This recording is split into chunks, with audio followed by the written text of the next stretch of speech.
பங்களாதேஷில் இயற்கையின் சீற்றத்தின் காரணமாக பல உயிர்கள் பறிபோயிருக்கின்றன.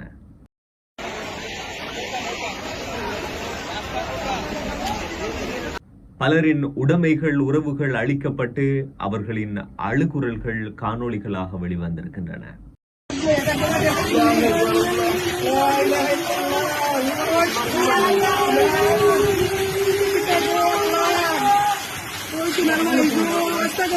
வணக்கம். இன்னும் ஒரு காணொளியினூடாக உங்கள் அனைவரையும் சந்திக்கிறோம். பங்களாதேஷின் வடகிழக்கு பகுதியில் கடந்த ஒரு வாரமாக மிக மிக மிக அதிகமான மழை வீழ்ச்சி பதிவாக இருக்கிறது. இந்த மழை வீழ்ச்சியின் காரணமாக பங்களாதேஷின் பல மாவட்டங்கள் வெள்ளத்தினால் மூழ்கி கொண்டிருக்கின்றன. இதன் காரணமாக பலர் தங்களுடைய உடைமைகளை இழந்திருக்கிறார்கள். இந்த பங்களாதேஷின் வெள்ளமானது உலகையை அச்சுறுத்தி கொண்டிருக்கிறது. அதாவது இந்த உலக மக்களே இது தொடர்பான கவனத்தை திருப்பி இருக்கிறார்கள். இந்த வெள்ளத்தை பற்றி கூறப்போனால் கடந்த 122 வருடங்களாக பங்களாதேஷ் வரலாறு ரீதியாக இது போன்ற ஒரு வெள்ளத்தையோ அழிவையோ கண்டில்லை என்பதுதான் உண்மையான விடயமாக இருக்கிறது. குறிப்பாக சிலேட் மற்றும் சுனாம்காஞ்ச் ஆகிய மாவட்டங்கள் பெரிதும் பாதிக்கப்பட்டிருக்கிறது. அங்கு மழை மற்றும் வெள்ள நீர் காரணமாக அங்குள்ள மக்கள் பெரும் அசௌகரியங்களை சந்தித்து வந்திருக்கிறார்கள். இந்த இரு மாவட்டங்களிலும் வெள்ள நீர் காரணமாக 1000க்கும் அதிகமான வீடுகள் மூழ்கி இருக்கிறது அப்படி என்று சொல்கின்ற செய்திகளும் பங்களாதேஷ் பக்கம் இருந்து வந்து கொண்டிருக்கிறது.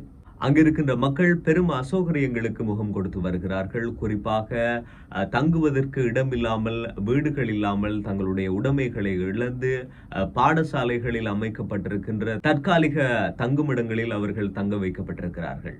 இன்னும் சொல்ல போனால் அவர்களுக்கு தேவையான அத்தியாவசிய தேவைகளை கூட பூர்த்தி செய்ய முடியாத நிலையில் அவர்கள் இருக்கிறார்கள். சிறுவர்கள் பெரிதும் பாதிக்கப்பட்டிருக்கிறார்கள். சிறுவர்களுக்கு தேவையான உணவில்லை. அதையும் தாண்டி கர்ப்பிணி பெண்கள், இன்னும் வயதானவர்கள் எல்லோருமே பாதிக்கப்பட்டு சரியான சுகாதார நடைமுறைகள் கூட இல்லாத நிலையில் இருக்கிறார்கள். இவை எல்லாவற்றுக்கும் மிக முக்கியமான காரணமாக இருப்பது இந்த வெள்ள நீர் காரணமாக பாதைகள் மூடப்பட்டு அதனூடாக தரைவழி போக்குவரத்து முற்றும் முழுதாக தடைப்பட்டிருக்கிறது.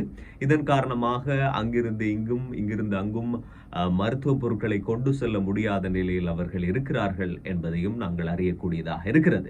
இந்த பங்களாதேஷின் இரு மாவட்டங்களில் இடம்பெற்ற இந்த வெள்ளப்பெருக்கின் காரணமாக இதுவரை 41 பேருக்கும் மேற்பட்டவர்கள் உயிரிழந்திருக்கிறார்கள் என்பது உறுதியாக இருக்கிறது. அதையும் தாண்டி இன்னும் பரவலாக தேடுதல் பணிகளை அந்த நாட்டினுடைய பாதுகாப்பு பிரிவினர் மேற்கொள்கின்றார்கள் என்ற செய்தியும் கிடைக்கக்கூடியதாக இருந்தது. ஆக மொத்தத்தில் இந்த பங்களாதேஷின் வெள்ளமானது வரலாற்றில் இல்லாத ஒரு வெள்ளமாக பதிவாகி இருக்கிறது. பலருடைய கவனத்தை இது திருப்பி இருக்கிறது. எனவே அந்த விடயத்தை நாங்கள் உங்களோடு பகிர்ந்திருந்தோம். இன்னும் ஒரு காணொளியில் சந்திக்கலாம். சந்திக்கும் வரை விடைபெறும் நான் ரிம்சான் ஜெயினுலாப்தீன்.